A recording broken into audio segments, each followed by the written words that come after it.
म्हणजे मी उद्या गुरुपौर्णिमा आहे, पण आजच खरी गुरुपौर्णिमा साजरी झाल्यासारखं मला वाटतंय.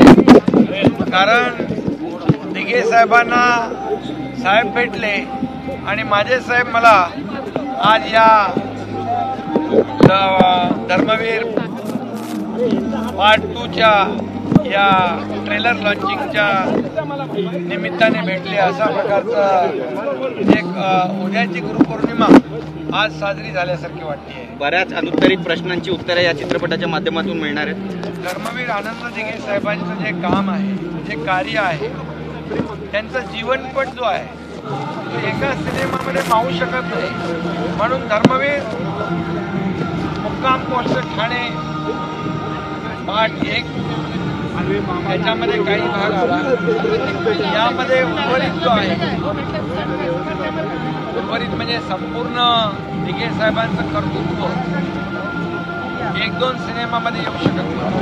आणि म्हणून पार्ट 2 मध्ये देखील धर्मवीर आनंद दिघे साहेबांनी जे काम केलेलं आहे, त्यांचं जो जीवनपट आहे, त्यांचा भूतकाळ जो आहे या पडद्यावर उलगडण्याचं काम प्रवीण तरडे, मंगेश देसाई यांनी केलेलं आहे.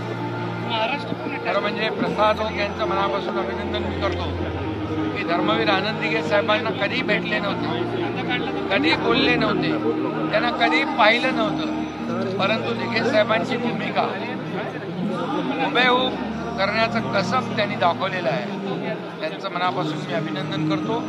आणि जे दिघे साहेबांनी, बाळासाहेबांनी जे विचार दिले त्या विचारावर आम्ही चालण्याचा प्रयत्न करतोय.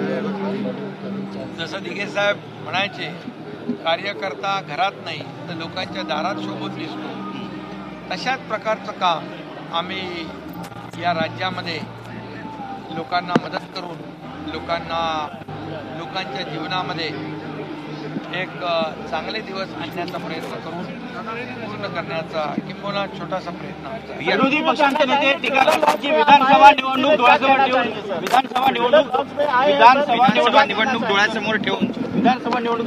ठेवून असे सिनेमे काढले जातात आणि त्याचा प्रचार केला जातो, असं विरोधी पक्षांचे नेते म्हणतात.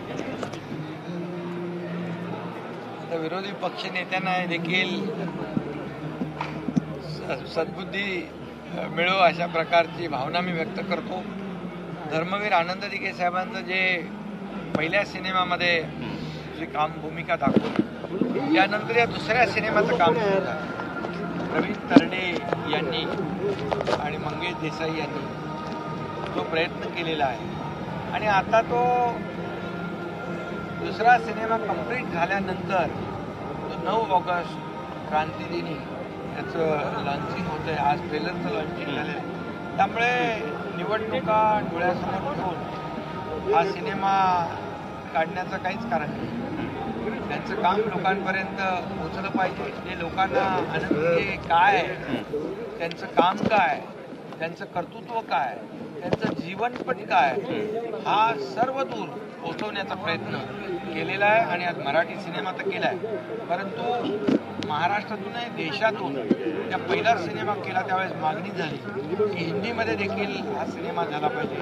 हिंदीचं देखील ट्रेलर लॉन्चिंग केलं. सलमान खान, इतर सर्व, अशोक सराफ, सर्व मंडळी या ठिकाणी,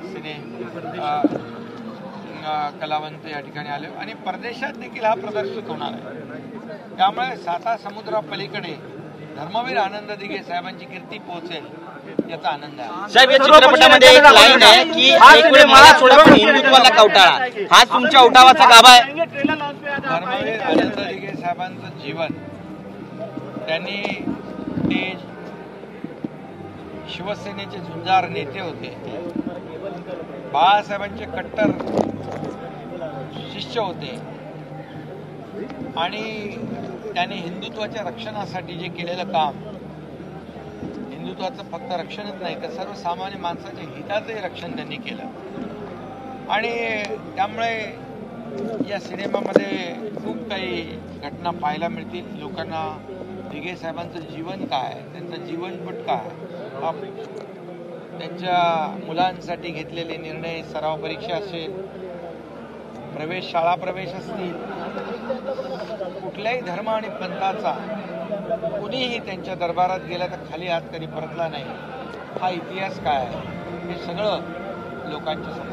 सर्वपक्षीय नेत्यांना हा सिनेमा सगळ्यांना दाखवणार का? सर्वपक्षीय नेत्यांना सर्व पक्षांनी याच्यामध्ये कुठलाही पक्षीय अभिनिवेश नाही, कुठलाही जात धर्म नाही, कुठलाही पंथवाद नाही. आणि त्यामुळे हा सिनेमा सगळ्यांनी पाहायला पाहिजे, सगळ्यांनी पाहावा. आणि दिघेसाहेब काय होते, दिघेसाहेब कसे जगले, दिघेसाहेब कसे वागले, दिघेसाहेबांनी समाजासाठी काय केलं, त्यांचा देह, दिघेसाहेबांचा देह समाजासाठी झिजला, हे या चित्रपटातून पाहायला मिळालं. दिघे साहेबांच्या मृत्यूचे गुण उलगडण्यामध्ये खान भी आए, उनका भी मैं स्वागत करता हूँ. मराठी में भी इसका ट्रेलर लॉन्च हुआ है, हिंदी में भी ट्रेलर लॉन्च हुआ है और कई लोग यहाँ पर मराठी सिने सृष्टि के भी लोग आए, हिंदी कलाकार भी आए, अभिनेता भी आए और सब लोग आए, सभी क्षेत्र के, राजकीय क्षेत्र के भी लोग आए.